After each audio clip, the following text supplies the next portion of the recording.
जय कल्याण। महादेव कल्याण करें। महादेव महादेव कल्याण करें। महादेव महादेव कल्याण करें। महादेव। श्री श्री श्री 1008 घोर घोर अवधूत भगवान।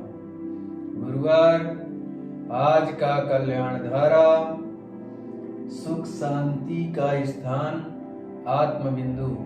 सुख शांति का स्थान आत्मबिंदु। जय कल्याण जय कल्याण जय कल्याण जय कल्याण।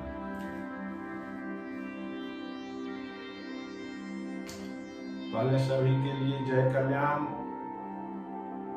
और आप सबों के प्रथम कर्तव्य के साथ एक बार फिर से सभी के लिए जय कल्याण। अघोर मंत्र कल्याणम कल्याणम अघोर मंत्राय मंत्र कल्याणम जपाया सर्व कार्य सिद्ध है। जो देखेंगे वही बोलेंगे, जो कहेंगे वही होगा, जो चाहेंगे वही मिलेगा। ये सतयुग महामंत्र है। इसे धारण करने से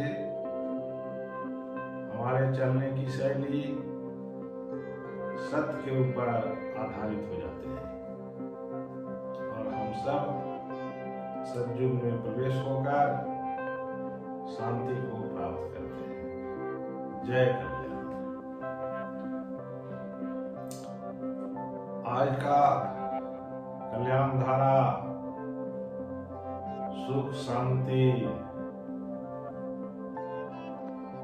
का स्थान आत्मबिंदु। यही है पंडित जी। सुख शांति का स्थान आत्मबिंदु है कि नहीं? इसे तो हमें शुरू में ही समझ लेना चाहिए कि सुख शांति का स्थान जो है आत्मबिंदु है। इसे हमें सभी को बताना चाहिए, समझाना चाहिए कि हमारा जो सुख शांति का जो स्थान है वो आत्मबिंदु है। अब बात आती है कि पूछा जाए कि सुख और शांति किसे कहा गया है। वो सुख क्या चीज है, शांति क्या चीज है? तो सुख का अर्थ होता है कि निर्भयता में जीना। निर्भयता में जीना का नाम ही सुख है। अगर आप भय में हैं तो आप सुखी नहीं हैं, आप विचलित रहेंगे। सुखी नहीं रहेंगे, विचलित रहेंगे। और विचलित जहां पे होता है वहां पे सुख स्थापना नहीं होती। और विचलित कहां पे पैदा होता है? जब हम भयभीत रहते हैं तो हम विचलित रहते हैं, निर्णय लेने में सक्षम नहीं होते। यही कारण है कि हमें शांति भी प्राप्त नहीं होता। इसीलिए हम सभी को निर्भयता में रहना चाहिए, निर्भय होना चाहिए। जब निर्भयता आपके अंदर में रहे तभी आप सुख को प्राप्त कर सकते हैं, सुख को जान सकते हैं। तो हमें सुख और शांति का स्थान जो है कल्याण धारा बोल रहा है कि आत्मबिंदु है कि नहीं? तो आत्मबिंदु के अनुसार अगर हमारी कार्यशैली हो तो हम सुख में विराजमान हो जाएंगे, शांति को प्राप्त करेंगे। लेकिन आत्मबिंदु के ऊपर जब तक हम सभी नहीं चलेंगे तब तक हमारा जो जीवन है सुख और शांति में विराजमान नहीं होगा और हम रोगग्रस्त होकर के जीवन को त्याग देंगे, रोगग्रस्त होकर के जीवन को त्याग देंगे। कितनी बड़ी चीज देखिए, जीवन में अगर सुख शांति नहीं है तो हमारे अंदर में रोग प्रवेश हो जाता है और हम रोगग्रस्त रहते हुए इस शरीर को त्याग देते हैं और सुख शांति को नहीं जान पाते।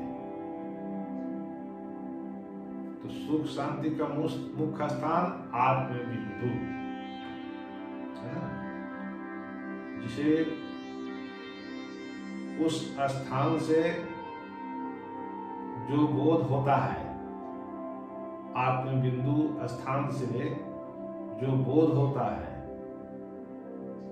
उसे अपने कार्यशैली में उतार लेना ही सुख और शांति को जानना कहलाएगा। जब तक हम सब आत्म बिंदु से जो हमारे चलने के लिए मार्ग दिए जा रहे हैं, जिसे आत्मबोध कहा गया है, उसके अनुसार हम अग्रसर होते हैं, तभी आप जो है सो सुख और शांति को प्राप्त कर सकते हो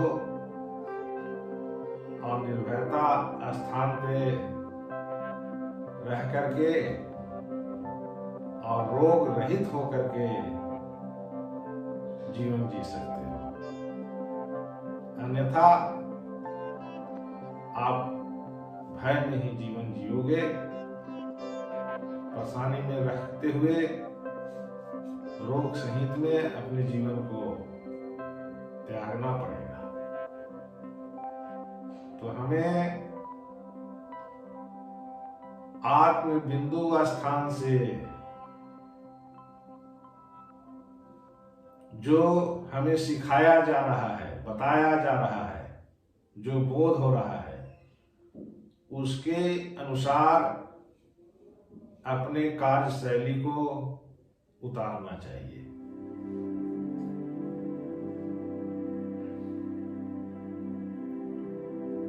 तब जो है हम सब निर्भयता में कायम होंगे और सुख और शांति को प्राप्त कर सकेंगे। इसीलिए हम सभी को सुख शांति की दौड़ है, परंतु उस दौड़ को जो हमारा है वो दौड़ आत्म बिंदु के अनुसार नहीं है। यही कारण है कि सुख और शांति को हम सब अभी तक प्राप्त नहीं कर सक रहे हैं। हमारी दौड़ आत्मबोध के अनुसार अग्रसर होना चाहिए।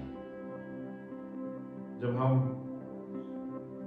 अपने कार्यों को आत्मबोध के अनुसार अग्रसर करेंगे, तब हमारे जीवन सुख और शांति में विराजमान होगा और हम मानव भगवान के रूप में इस सृष्टि के ऊपर रोग रहित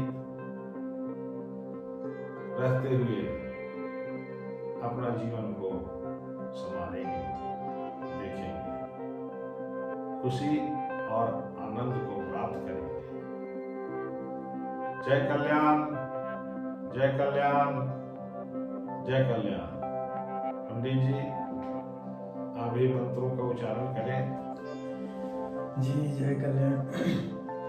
अभी अभी हमारे गुरुदेव महाराज श्री श्री 1008 घोर अघोर अवधूत भगवान जी के द्वारा बहुत ही कल्याणात्मक उपदेश हमारे जीवन को सन्मार्ग पर चलने के लिए प्रेरणा दिया है कि आत्म बिंदु स्थान पे सुख शांति है। तो हमें समझना चाहिए कि आत्म बिंदु स्थान पर हम कब पहुंचेंगे, उसका आत्म बिंदु स्थान पर पहुंचने का मार्ग क्या है, वो हमारे गुरुदेव महाराज जी ने बताया कि कल्याण मंत्र है। कल्याण मंत्र क्या है? जब हम अपनी मानसिक चेतना में कल्याण का स्मरण करते हुए, कल्याण कहते हैं शुभम करोति कल्याणम, कल्याण मंत्र जब हम अपने स्मरण में रखेंगे तो उसमें हमारी कार्यशैली में शुभता प्राप्त होगी, सफलता प्राप्त होगी, मंगल होगा, कभी असफल नहीं हो सकती। और जब हमारी मानसिक चेतना में दूसरे के प्रति राग, द्वेष, ईर्षा, छल, कपट आदि जब हम अपने अंतरात्मा में रखे रहेंगे तब तक हमें सुख शांति नहीं हो सकती। यही बात हमारे गोस्वामी तुलसीदास जी महाराज जी ने भी बताया है कि ईश्वर अंश जीव अविनाशी, चेतन अमल सहज सुख राशि।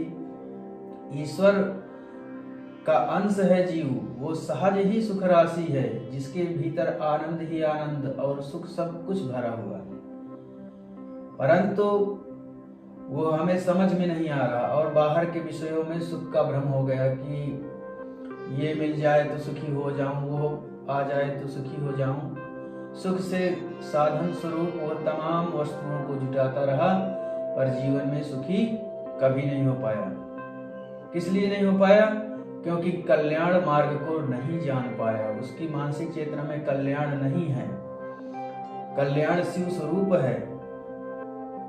और यही बात सुंदरकांड में भी हनुमान जी से जो है भगवान राम भी कहते हैं कि पूछते हैं राम जी से हनुमान जी कि कहा हनुमंत विपति प्रभु सोई, जब तो भजन सुमिरन भजन न होई। यानी मनुष्य के जीवन में जब तक प्रभु का स्मरण यही कल्याण मंत्र है। कल्याण जब तक मानसिक चेतना में नहीं रहेगा तब तक हम विपत्तियों में जूझते रहेंगे, हमारे कार्यों में सफलता कभी नहीं प्राप्त हो सकती, मंगल हमारा कभी नहीं हो सकता। तो इसलिए ध्यान मूलम गुरो मूर्तिम, पूजा मूलम गुरो पदम, मंत्र मूलम गुरोर्वाक्यम, मोक्ष मूलम गुरो कृपा। मंत्र का मूल यही है कि गुरु वाक्य का पालन करना, गुरुदेव के वचनों का स्मरण करना। तो जब भगवान कभी नहीं प्रकट होकर कहते कि मैं भगवान हूँ, वो परमात्मा स्वयं सदगुरु के रूप में आकर के हमें जब मार्गदर्शन कराते हैं तब हमें अपने स्वरूप का बोध हो जाता है और हम अपने कार्यों में मानसिक चेतना में कल्याण का स्मरण करते हुए अपने कार्यों को संपूर्णता की ओर ले जाते हैं। तो आज से हम सभी को संकल्पित होकर गुरु वचनों का पालन करते हुए अपने कार्यशैली में प्रवृत्त होना चाहिए, तभी हमारे जीवन में सुख शांति और आनंद प्राप्त होगा। जय कल्याण। हरि ही ओम। मा श्रीश्च ते लक्ष्मीश्च पत्न्या वहो रात्रे पार्श्वे नक्षत्राणि रूपमस्मिनौ व्यात्तम् ईश्वरान्नि खाड़ा मुम्मयि खाड़ा सर्वलोकं मयि खाड़ा। ओम शांति। जय कल्याण। जय कल्याण।